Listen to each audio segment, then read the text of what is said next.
ప్రపంచం వేగంగా ముందుకు వెళ్తుంది. టెక్నాలజీ ఆకాశాన్ని తాకుతుంది.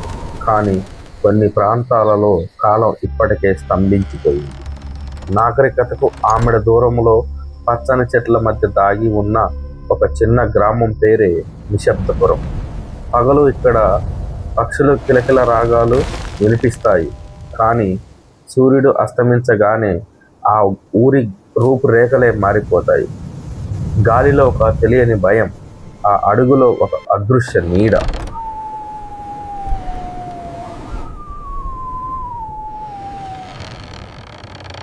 లో ఉన్న మిస్టరీ ఏంటో తెలుసుకునే కంటే ముందు ఈ వీడియో చూస్తున్న ప్రతి ఒక్కరూ లైక్ చేసి సబ్స్క్రైబ్ చేసి నాకు సపోర్ట్ చేయగలరని విజ్ఞప్తి.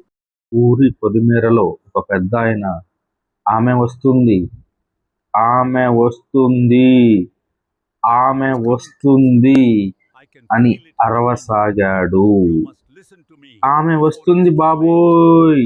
పెద్ద ఆయన వాయిస్ విన్న గ్రామస్తులు గుసగుసలాడుతూ అక్కడ నుంచి భయంతో వారి ఇళ్లకు పారిపోవటం జరిగింది. వణుకుతూ ఇళ్లలోకి వెళ్ళారు. పిల్లలు కూడా అక్కడ నుంచి పరిగెత్తడం ప్రారంభించారు. అప్పటికే సాయంత్రమై విచిత్రమైన శబ్దాలు రావటం మొదలైనాయి. ఇలా ప్రతిరోజు ఆ గ్రామంలో ఉన్న ప్రజలు భయంగా బ్రతుకుతూ తమ జీవనాన్ని కొనసాగిస్తున్న సందర్భంలో అసలు ఆ గ్రామంలో ఉన్నటువంటి మిస్టరీ ఏంటి అనేది తెలుసుకోవడం కోసం ఒక పరిశోధన బృందం అక్కడికి రావాలని నిర్ణయించుకొని మరుసటి రోజు అక్కడికి రావడం జరిగింది. పరిశోధన బృందం ఆ గ్రామానికి చేరుకొని ఆ గ్రామంలో ఉన్నటువంటి ప్రతి వీధిని చూసుకుంటూ ఆ పురాతనమైనటువంటి ఇంటిలోకి వచ్చి తమ పరికరాలని పరిశోధనకు సిద్ధంగా చేసుకున్నారు.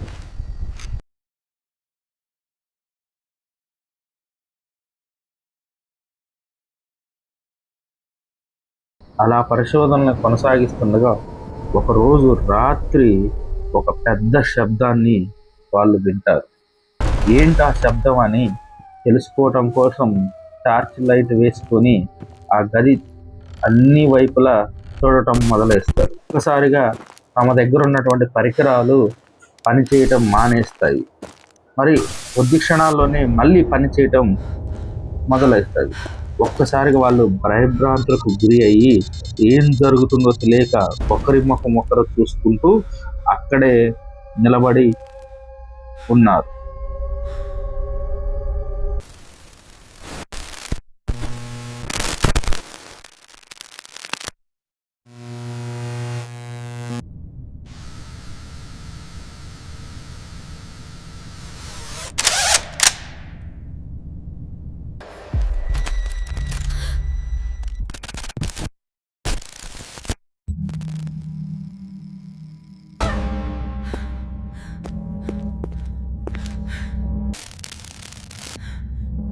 భయంతో అక్కడ నుంచి ఏమైంది వెళ్తూ ఉన్న సందర్భంలో ఒకేసారి పెద్ద శబ్దంతో ఒక పెద్ద డైరీ అక్కడ క్రింద పడుతుంది. ఒక్కసారిగా భయపడి ఏంటిదా అని ఆ డైరీ దగ్గరకు వెళ్ళి ఓపెన్ చేసిగానే వారికి ఒక పదం కనపడుతుంది. ఆ పదం ఏంటిది అంటే ఆ డైరీ పూర్తిగా చదివిన ఆ పరిశోధకులకు కొన్ని విషయాలు తెలుస్తాయి. అవి ఏంటి అంటే భర్తను చంపినది అని ఆరోపణలు ఎదుర్కొంటున్న ఒక మహిళ కథ. భర్త చనిపోయాడనే బాధలో ఎక్కి వేడుస్తూ వానలో తడుస్తూ అక్కడ నిలబడి ఉంటుంది.